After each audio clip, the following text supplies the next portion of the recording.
하나님 말씀은 마태복음 16장 15절부터 21절까지입니다. 이르시되 너희는 나를 누구라 하느냐? 시몬 베드로가 대답하여 이르시되 주는 그 그리스도시요 살아계신 하나님의 그 아들이시니이다. 예수께서 대답하여 이르시되 바요나 시몬아 내가 복이 있도다. 이를 내게 계시한 이는 혈육이 아니요 하늘들에 계신 내 아버지시니라. 또 내가 내게 이르노니 너는 베드로라. 내가 이 반석 위에 내 교회를 세우리니 음부의 권세가 이기지 못하리라. 내가 천국 열쇠들을 내게 주리니 내가 땅에서 무엇이든지 맨다면 하늘들에서도 매여 있을 것이요 내가 땅에서 무엇이든지 푼다면 하늘들에서도 풀려 있으리라 하셨고, 이에 제자들에게 경고하사 자기가 그 그리스도인 것을 아무에게도 이르지 말라 하시니라. 이때로부터 예수께서 자기가 예루살렘에 올라가 장로들 곧 대제사장들과 서기관들에게 많은 고난을 받고 죽임을 당하고 제3일에 살아나야 할 것을 제자들에게 비로소 나타내시니. 오늘 읽은 말씀을 가지고 세상이 모르는 교회, 예수님이 꿈꾸신 교회라는 제목으로 말씀을 나누겠습니다. 우리는 교회라는 말을 많이 듣지만 또 우리가 교회 생활을 하고 있지만 교회를 잘 모릅니다. 그러니까 세상 사람들도 모르고요. 예수 믿는 기독교인들도 교회에 대해서 잘 모르고 지나갑니다. 사전에 찾아보면 교회라는 것은 신앙 공동체의 모임이나 그 장소 이렇게 나옵니다. 그리고 국어사전에 보면 기독교 용어인데 예수 그리스도를 주라고 시인하는 사람들이 고백하는 사람들의 공동체나 그 건물이다 이렇게 나타나고 있습니다. 어떻게 보면 세상적으로는 정확한 정의라고 할 수 있지만 성경은 그와는 좀 다르게 정의를 하고 있습니다. 한마디로 이 교회는 성경에서 미스테리, 비밀, 신비라고 얘기합니다. 우리가 비밀이라는 것은요, 참 모르는 거잖아요. 아는 건 비밀이 아닙니다. 근데 특별히 이 교회에 대해서는 신비라고 했는데, 신비라는 것은 우리가 아는데 미스테리죠.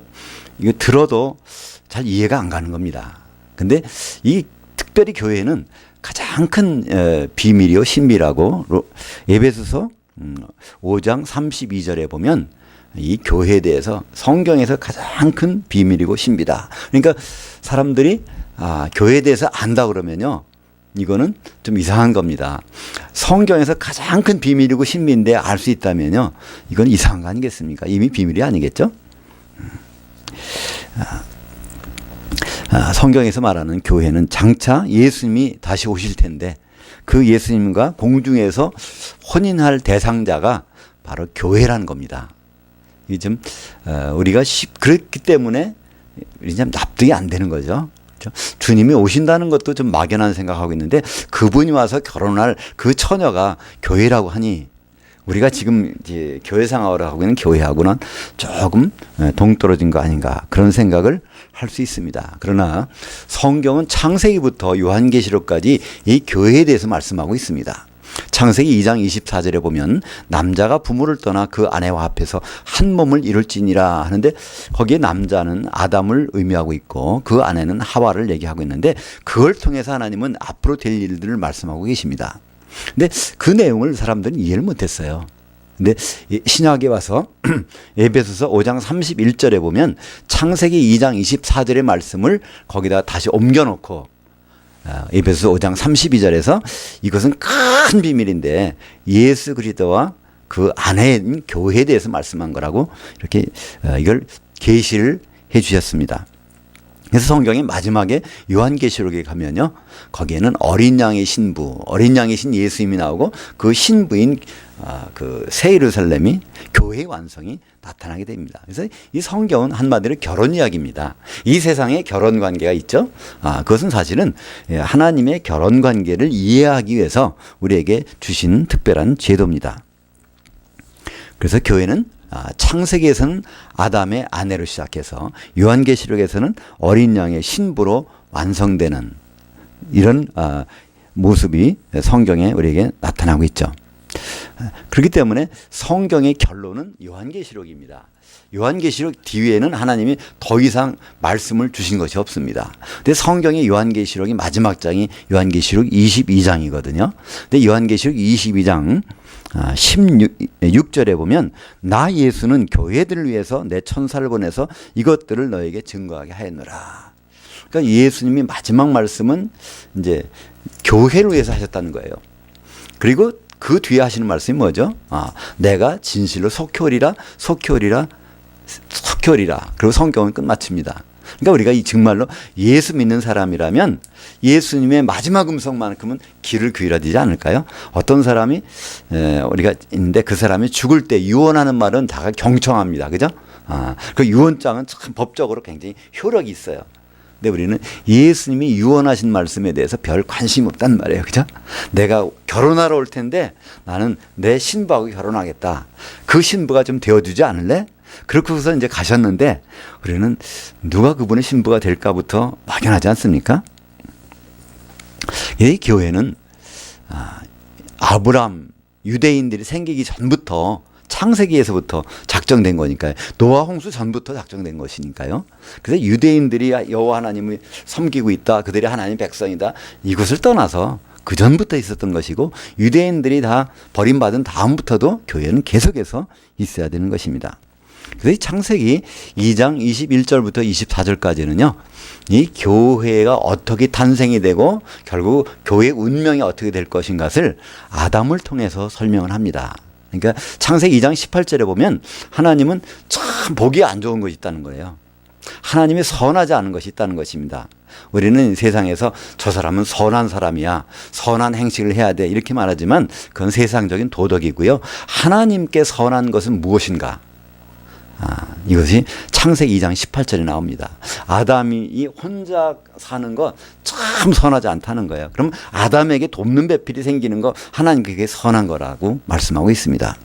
그 아담은 로마서 5장 14절에 보면 오실 자의 모형이다. 재림하실 분의 모형이 창세기 나오는 아담이다. 그렇게 얘기하고 있거든요. 그러니까 그 아담에게는 반드시 그 배필, 돕는 그 부인이 있어야 되는데 그것을 예수 그리스도의 그 부인인 교회라고 말씀하고 있는 것이죠. 그래서 아담의 신부를 세우는 방법을 창세기 2장은 설명하고 있는데 여러 짐승들, 생물체들을 다 데리고 와도 아담은 내 신부라고 얘기 안 합니다. 이름만 부릅니다. 그죠? 저건 새요, 저거는 닭이요, 저건 코끼리요. 이름만 부릅니다. 그러니까 하나님은 아담이 돕는 배필, 자기 부인 될 사람을 발견하지 못하니까 어떻게 하죠? 그러면 아담에게서 그걸 만들어야 되겠다. 그래서 아담을 깊이 잠들게 합니다. 예수님이 십자가에서 죽게 하시는 것처럼 깊이 잠들게 한 다음에 그 갈비뼈를 뽑아냅니다. 그러면 거기서 뭐가 나와? 피가 나옵니다. 그죠? 그러니까 아담의 피를 가지고 뭐를 만들어 옵니까? 그의 아내를 만들어 와서 이렇게 아담한테 데려오니까 그때 아담이 하는 말이 뭐죠? 이는 내 살 중에 살이요 뼈 중에 뼈다. 내 몸에 남자에게서 나갔으니 바로 여자라 하리라. 그래서 바로 여자는 교회를 상징합니다. 그래서 그런 관계로 하나님은 미리 창세기에서 교회의 모습을 보여주셨어요. 그 모든 구약 성경은 요한복음 5장 39절에 보면 바로 예수 그리스도를 설명하고 있다고 말씀하고 있죠. 이 유대인들은 이 성경을 오해했습니다. 성경 말씀대로 잘 살면 이 세상에서 복받고 장수하고 이제 그렇게 되는 줄 알았는데 예수님은 그렇지 않다는 겁니다. 요한복음 5장 39절에서 너희가 성경에서 영생을 얻는 줄 생각하고 성경을 상고하거니와 그러니까 성경을 잘 지키면 영생, 구원받는 줄 알고 영원히 사는 줄 알고 성경대로 살려고 노력하고 있지만 그게 아니라는 거예요. 바로 이 성경이 구약 성경이 예수님 오실 때는 신약 성경이 없으니까 구약 성경이 바로 나에 대해서 얘기하는 거라. 그러니까 내가 어떻게 이 세상에 오고 어떻게 재림할 거고 부인 결혼은 어떻게 만들 거고 이거 다 이 성경이 구약 성경이 있다는 거예요. 그래서 그 내용들이 바로 이제 예수님이 오셔서 하나하나 실천해 나가시는 것입니다. 그래서 예수님이 2000년 전에 이 세상에 오신 목적은 뭘까요? 우리는 그걸 여러 가지 생각할 수 있어요. 우리를 구원하기 위해서, 우리에게 생명을 주시기 위해서 여러 가지 생각할 수 있지만요. 예수님이 이 세상에 2000년 전에 나타나셨던 하나님이 사람 몸으로 나타나셨던 가장 근본적인 목적은요. 그 부인 만들러 오는 겁니다. 그죠? 그 아내. 그래야 재림 때는 결혼해야 되니까.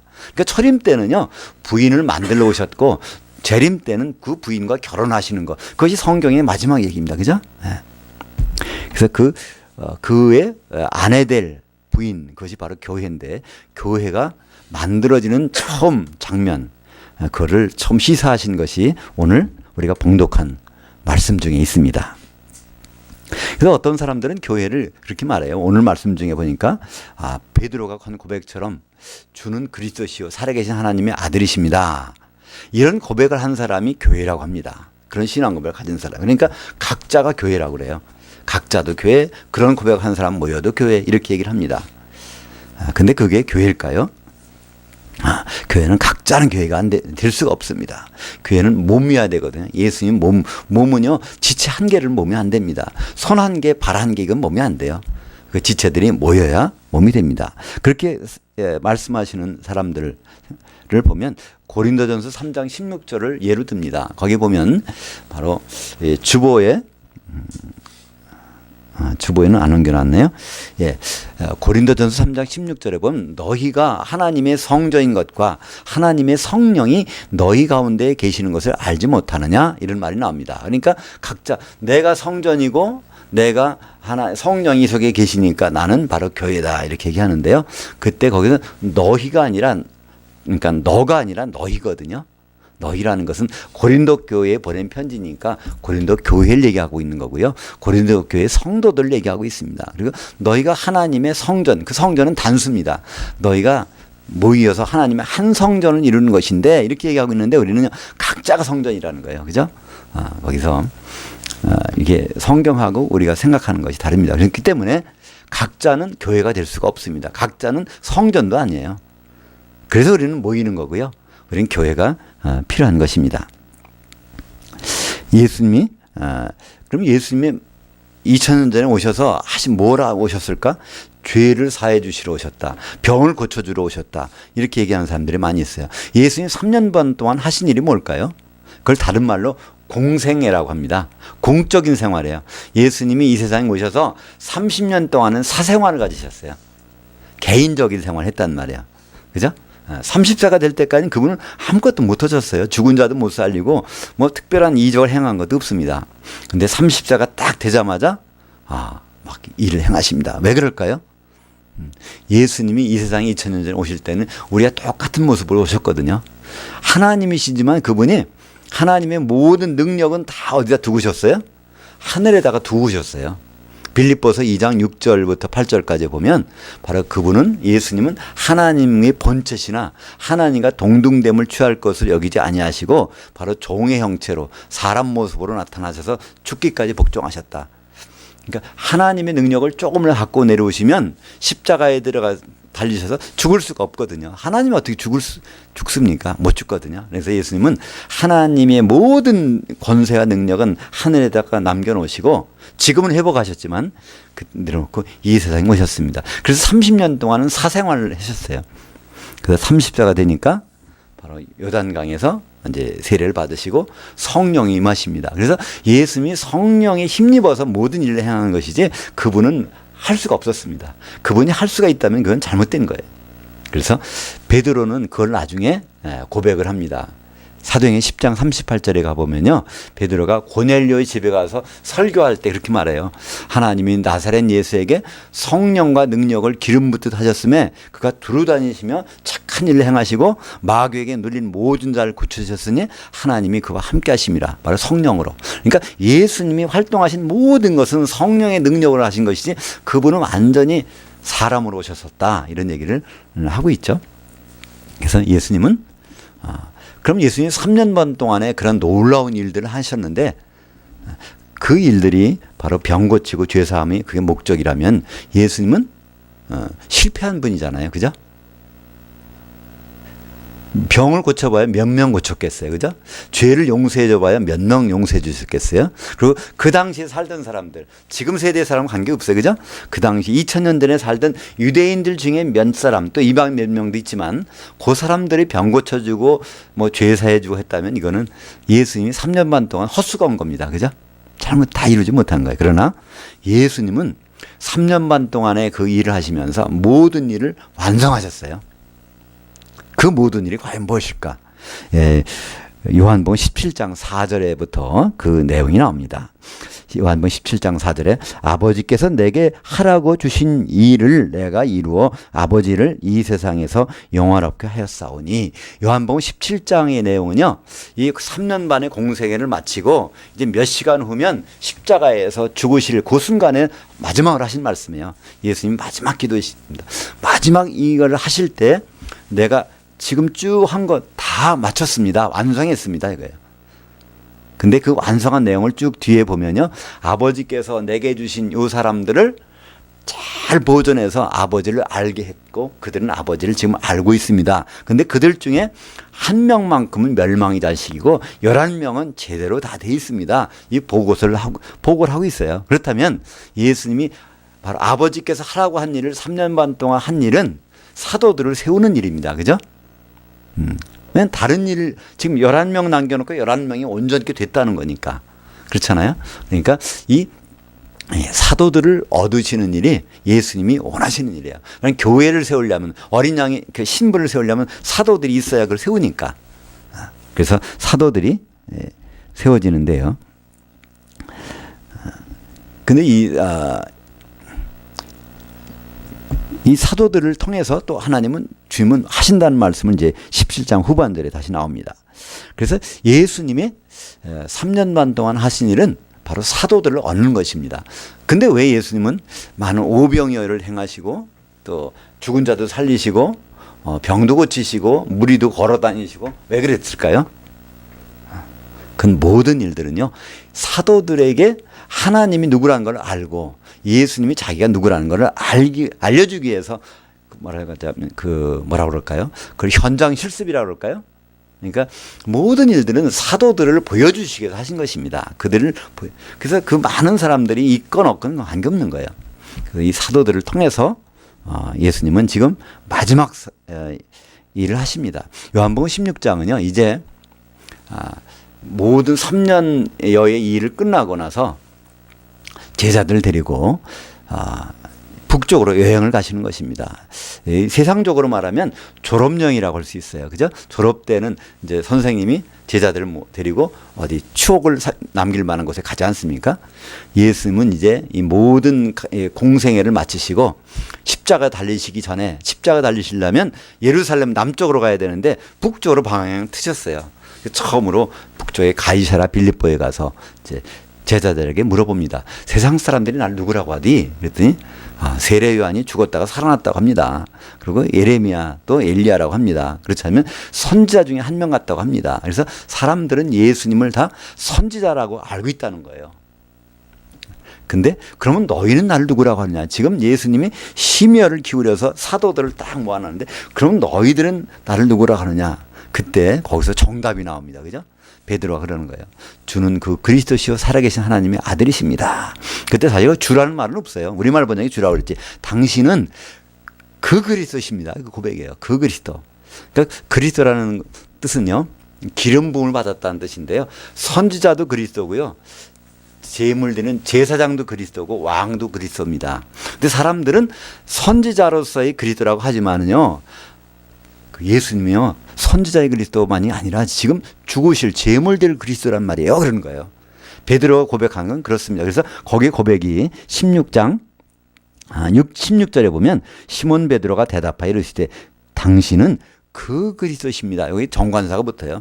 보통 사람들이 생각하는 선지자가 아니라 지금 죽은 분 아닙니까? 그런 거예요. 십자가에 달려서 기름 6월절 어린 양으로 기름 발려서 죽을 그 그리스도이십니다. 이걸 어떻게 할 수 있을까요? 그 문맥을 보면 알 수 있습니다. 왜냐하면 이 말씀을 들으시고 마지막에 하신 말씀이 바로 21절이거든요. 21절에 보면 이때로부터, 그 고백이 나온 때로부터, 사도에게 이런 고백이 나온 때로부터 자기가 예루살렘에 올라가 장로들 곧 대제사장들과 서기관들에게 많은 고난을 받고 죽임을 당하고 제3일에 살아나야 할 것을 제자들에게 비로소 나타내시니. 그래서 베드로가 맞아, 나는 그 그리스도야. 그냥 하나님의 말만 하고 다니는 사람이 아니라 이제는 예루살렘에 가서 죽임 당하고 부활할 그 제물 대신 그리스도라는 것을 여기서 말씀하십니다. 그래서 이때 이제 이제 너는 베드로라 이렇게 얘기합니다. 원래 이 베드로는 본명이 아니거든요. 예수님이 지어준 이름입니다. 원래 본명은 시몬이거든요. 요한복음 1장 42절에 보면 이 시몬 베드로가 처음으로 예수님을 만나러 찾아오는 장면이 나옵니다. 근데 자기 동생인 안드레가 형인 시몬을 데리고 예수님 만나러 와요. 그때 예수님 뭐라고 하죠? 너 요한의 제자잖아. 너 세례 요한 따라다녔지? 너를 장차 내가 너를 이름을 바꿔줄게. 이러면서 게바, 그러니까 게바는 아람어고요. 헬라어로 하면은 바로 페트로스, 너를 내가 반석 조각으로 바꿔줄게. 이렇게 약속을 하십니다. 시몬이란 뜻은요, 흙부스러기, 모래란 뜻이에요. 이게 부스러기. 그것이 다져지면 이 반석 조각이 됩니다. 그래서 처음으로 이때, 처음 만났을 때, 시몬 베드로를 만났을 때 너를 내가 베드로라고 불러줄게 하는 것이 이제 1년이 지나도 2년이 지나도 3년이 지나도 그런 말씀 못 들어봤어요. 오늘 처음으로 이 시몬은 예수님이 부릅니다. 너는 이제는 베드로라. 베드로라는 것은 반석의 조각이란 뜻입니다. 반석 조각이 다 모이면 뭐가 될까요? 그게 바로 반석이 되죠. 그죠? 그릇이 하나 깨졌는데 이게 탁 떨어져 깨졌어요. 깨졌는데 이 조각이를 잘 붙여보세요. 다시 원상태가 되는 거예요. 그죠? 그래서 베드로는 반석의 조각이라면 그러면 다른 반석 조각들이 있을 거예요. 그 조각들을 다시 다 모이면 몇 개가 모일까요? 12개가 모이면 이게 원래 반석이 되는 것입니다. 그러니까 사실은 예수님이 반석이거든요. 고린도전서 10장 4절에 보면 구약에 나온 이스라엘 백성들이 광야에 지나갈 때 그 따르는 반석에서 생수를 마셨는데 그 반석은 바로 그리스도시니라 그럽니다. 그러니까 예수님이 반석이신데 예수님이 깨지면은 이게 다 반석 조각이 되는 거예요. 그 반석 조각들이 다시 모이면 온전한 반석이 되죠. 그래서 이들이 바로 사도라고 합니다. 이 사도라는 그 원래의 뜻은요, 분신이라는 뜻입니다. 조각을 냈다는 거예요. 사도라는 헬라어는 아포스톨로스라고 합니다. 아포라는 것은 이걸 찢었다는 뜻이고요. 그 스톨로스라는 건 다시 그걸 설치했다는 거예요. 여기에 물건이 굉장히 큰 거 있어. 이걸 도저히 들을 수가 없어요. 그러면 어떻게 하죠? 이걸 분해해서 각자 조각을 갖다가 설치할 수가 있습니다. 그죠? 그것을 헬라어 말로 아포스톨로스라고 합니다. 그 단어를 우리말로 번역하면 사도입니다. 그러니까 사도라면요, 사도는 예수님의 분신이에요. 예수님의 나는 조각이란 말이에요. 그러니까 예수님이 하신 말씀도 굉장히 중요합니다. 하나님 말씀이니까. 근데 사도들이 한 말씀인데요, 예수님과 똑같아요. 권위가. 미국 대통령이 한 말이나 미국 대사가 여기 와서 하는 말이나 권위는 똑같거든요. 미국 대사가 하는 말은 미국 대통령이 권위를 가지고 하게 되니까 그렇습니다. 그래서 오늘 이 사도들을 여기서 세우시고 그들에게 뭐라고 말씀하시죠? 16절에, 18절에 내가 내게 이르노니 너는 베드로라. 오늘 날짜로 너는 이제 이름을 베드로라고 바꿔줄게. 그런 거죠. 내가 이 반석 위에, 이 반석이라는 것은 여기서 이라는 건 이와 같이 형성된 반석. 이 타우테라는 말에서 이와 같이 너는 반석의 한 조각인데 이 조각이 다 모아지면 하나도 빠지지 않고 그 모아지면 거기다가 난 교회를 세우겠다는 겁니다. 그 반석은 바로 결국은 예수님의 몸이 됩니다. 그 위에다가 바로 교회를 세우시겠다고 말씀합니다. 근데 그 음부의 권세가 이기지 못하리라. 그 교회는 음부의 권세가 이기지 못하는 거예요. 음부의 권세는 누가 갖고 있을까요? 지금 악한 것이 갖고 있죠. 근데 교회는 우리가 보면 그래요. 교회가 그렇게 강력한 것이 권능이 있다면 왜 교회에서 문제가 생기고 교회에서 그런 아주 이상한 일들이 벌어지고 교회들이 망해가고 쓰러지고 그럴까? 그렇지 않으면 교회가 변질될까? 그럴까요? 근데 그것은 예수님이 말하는 내 교회라는 과 거리가 있기 때문에 그렇지 않을까요? 그죠? 정말 예수님을 몸으로 이루는 교회라면요, 음부의 권세가 어떻게 할 수가 없다는 거예요. 근데 지금 교회들의 모습을 보면 그렇지 않은 교회가 많이 있을 수 있습니다. 그러나 지금 분명히 말씀하십니다. 이 반석 위에 내 교회를 세우리니. 이 반석은 사도들이고요. 그 사도들을 기초한 후에 교회를 세우시겠다는 것입니다. 다시 처음으로 들어가면요, 교회란 뭐라고 그랬죠? 예수님이 결혼할 상대자예요. 예수님이 결혼할 상대자, 한 신부인데 한 신부를 사도들을 통해서 세우시겠다는 것입니다. 그러면서 주신 말씀이 뭐죠? 19절에 보니까 내가 천국 열쇠들을 내게 주리니. 이 천국 열쇠가 나와요. 우리는 사람들이 죽어서 천국 간다고 합니다. 그죠? 예수 믿으면 죽어서 천국 간다. 근데 천국은 어디든지요. 이 교회에 들어와도 그렇고, 들어오려고도 해도 어느 집에 가든지 열쇠를 열어야 문을 열려 들어가잖아요. 그죠? 마찬가지입니다. 천국에 들어가려면요. 죽어서 천국 간다는 건 참 이상해요. 거기 열쇠 가진 사람이 없거든요.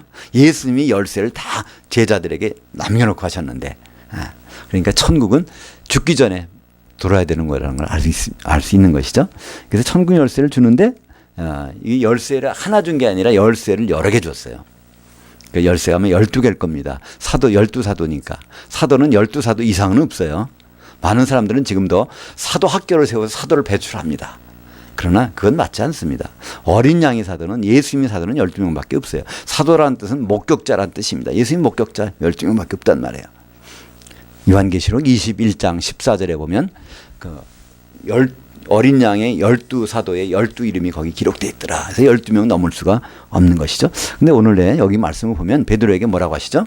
네가 땅에서 맨다면 하늘들에서도 매일 것이요 땅에서 풀면 하늘들에서도 풀리리라. 이 말씀을 참 우리는 이해하기가 쉽지는 않습니다. 그래서 많은 경우에 뭐라고 그러죠? 여기서 잘 교회 생활 잘하면 하늘에서 감동하셔서 모든 것 다 해결해 주신다. 기도 열심히 하면 그거 하늘에 듣고 기도 응답해 주신다. 이렇게 이렇게 이해를 하는데요. 전혀 다른 말입니다. 여기 하늘이 아니라 하늘들입니다. 하늘들이라는 것은요, 바로 여기에서 우리가 경험하고 있는 거예요. 창세기 1장 1절에서는 하늘들을 창조하셨습니다. 하나님의 아들은 우리가 지금 볼 수가 없어요. 거기는 예수님만 지금 올라가 계신 거예요. 예수님은 이제 다시 오실 때 그 하늘에서 이 하늘들로 내려오실 것입니다. 공중으로 오실 텐데요. 베드로에게는 넌 땅에서 메고 풀라는 거예요. 이때 메고 푼다는 단어는요, 짐승들을 이렇게 막대기에다가 맸다가 푸는 거, 그 양의 꼴을 먹이기 위해서, 그러니까 풀을 먹이기 위해서 이렇게 관리하는 것을 메고 푼다고 얘기합니다. 베드로에게는요, 뭘 주신다면 땅에 있는 것들을 하라는 거예요. 그리고 네가 그걸 하고 있으면 하늘들에 있는 사람들에 대해서 내가 하겠다는 거예요. 이미 네가 관심 갖지 말라는 거예요. 그건 내가 알아서 하겠다는 거예요. 근데 이 땅은 뭐고 하늘들이 뭘까요? 우리 먼저 에베소서 2장 6절에 보면요, 예수님이 죽으셨다가 부활하실 때 바로 너희들을, 이방인들을 하늘들에 앉히셨다고 말씀하고 있습니다. 우리말 성경에는 분명히 하늘이라고 되어 있어요. 그분이 일어나실 때 함께 하늘에 앉히사 이렇게 되어 있는데, 성경 원문에 보면 하늘들에, 그러니까 이방인으로서 구원받은 사람들, 성도들을 성경에서는 하늘들에 있는 자라고 얘기합니다. 그리고 유대인으로서 구원받은 성도들은 땅에 속한 자들이라고 그래요. 그러니까 이 베드로와 이 갈릴리의 사도들은 유대인들로서 성도된 사람들을 이렇게 말씀을 먹이는 일을 맡은 것입니다. 다른 일은 누가 맡았을까요? 사도 바울은 이제 그 이방인들을 바로 먹이는 일, 이방인 성도들 먹이는 일을 맡았죠. 그걸 초대교회는 그걸 오해를 했어요. 사도들도. 갈라디아서 2장에 보면요. 그래서 이 예루살렘에 있는 유대인 사도들이, 유대인 담당하는 사도들이 자꾸만 안디옥에 와서 뭐라고 하는 거예요. 율법도 지켜야 되고 뭘 지켜야 된다 그랬더니 바울이 예루살렘으로 갑니다. 가서 하는 얘기가 있어요. 바로 이 베드로를 할례자들, 유대인의 사도로 삼으시니가 바로 나를 이방인으로 사도로 삼으신 것을 알지 못하느냐 그러는 거예요. 그랬더니 베드로가 깜짝 놀라고 이해한 겁니다. 어떤 말씀일까요? 오늘 말씀. 그러니까 마태복음 16장 19절 말씀이 베드로가 생각난 거예요. 거기서 나는 유대인들, 땅에 속한 자들을 담당하라고 하셨는데 괜히 안디옥 교회 가서 뭐라고 했구나. 그거는 이방인들은 바로 땅에 속한 자들은 그분이 알아서 하겠구나. 이거를 알고 나서 그들은 서로 친교의 약속을 하고 이제 헤어진 장면이 갈라디아서에 나옵니다. 그래서 교회라는 것은요, 유대인들만 대상도 아니고 이방인들 대상도 아니고 유대인들과 이방인들로서 성도된 사람들이 한 몸 되는 거, 그것이 바로 교회입니다. 에베소서 1장 10절에 보면 주보 오른쪽에 옮겨놨는데요. 하늘들에 있는 자들이나 땅에 있는 자들이 다 그리스도 안에서 통일되게 하려 하심이라. 그래서 하나 되게 하는 것. 누구 안에서요? 예수 그리스도 안에서 하나 되게 하는 것. 이것이 바로 이 교회라고 말씀하고 있습니다.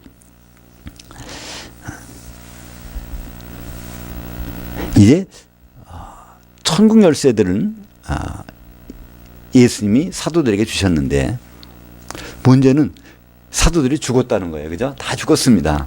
그러면 누굴 통해서 천국에 들어올 수 있을까요? 근데 사도들은 이 신약 성경을 남겼습니다. 구약 성경은 예수님이 누구라는 것을 알게 해주는 것이라고 하면 신약 성경은 바로 천국 열쇠들을 가진 사람들이 기록으로 남겨놓은 거예요. 그러니까 지금 천국에 들어갈 수 있는 사람은 신약 성경을 읽어보지 않고서는 신약 성경의 내용을 받아들이지 않고서는 들어갈 수 없습니다. 그죠? 그래서 일단 천국에 들어오려면 이 사도들의 기록인 이걸 우리가 읽어야 돼요. 그걸 우리가 인정을 해야 됩니다. 그러면 그 안에 들어온 사람들, 그러니까 천국 안에 들어온 사람들은 거기에서 뭐가 되죠? 교회로 세워지는 겁니다. 그래서 일단은 천국에 들어와야 되고 두 번째는 천국 안에 들어오면 교회로 세워지는 일이 필요한 것이죠. 천국은 죽어서 가는 곳이 아닙니다. 그렇기 때문에 천국 안에는 뭐가 있죠? 천국 안에는 알곡도 있고 가라지도 있고요. 또 곡식도 있고 익은 것도 있고 쭉정이도 있고 그게 공존하는 것이 천국이라는 것을 마태복음 13장에서 말씀하고 있습니다. 우리는 이제 거기서 교회로 세워지는 사람들입니다. 죽어서 교회 생활하다가 죽어서 천국 가는 것이 아니라 살아서 바로 천국 안에서 교회로 세워지는 것. 성경에서는 이것을 우리에게 말씀하고 있죠. 네, 아까 요한복음 17장에 예수님의 십자가 지시기 전에 마지막 기도가 나왔는데 그 후반절 한번 볼까요? 17장 20절과 22절에 보면 내가 비옵는 것은 이 사람들만 위함이 아니요 또 그들의 말로 말미암아 나를 믿는 사람들을 위함이니 내게 주신 영광을 내가 그들에게 주었사오니 이는 우리가 하나 된 것 같이 그들도 하나가 되게 하려 하심이라. 예수님은 이제 사도들을 다 잘 보존해서 세워놨는데 이젠 이거로 끝나는 것이 아니라 이 사도들의 말을 듣고 바로 이 말을 우리와 하나 되기 원하는 사람들, 이 사람들을 위해서 예수님은 마지막 기도를 하고 있는 것을 볼 수 있죠. 바로 예수님의 마지막 기도, 사도들을 위한 것, 그 마지막 기도는 또 성도들을 위한 것입니다. 성도들이 하나 되기 위해서 십자가에 이제 달리신다는 것을 말씀하고 있죠. 그래서 십자가 달리신 것, 십자가에 달리셔서 피를 흘리신 것은요, 결론이 나옵니다. 사도행전 20장 28절에서는 하나님이 피로 사신 것은 뭐라고요? 교회다 이렇게 나옵니다.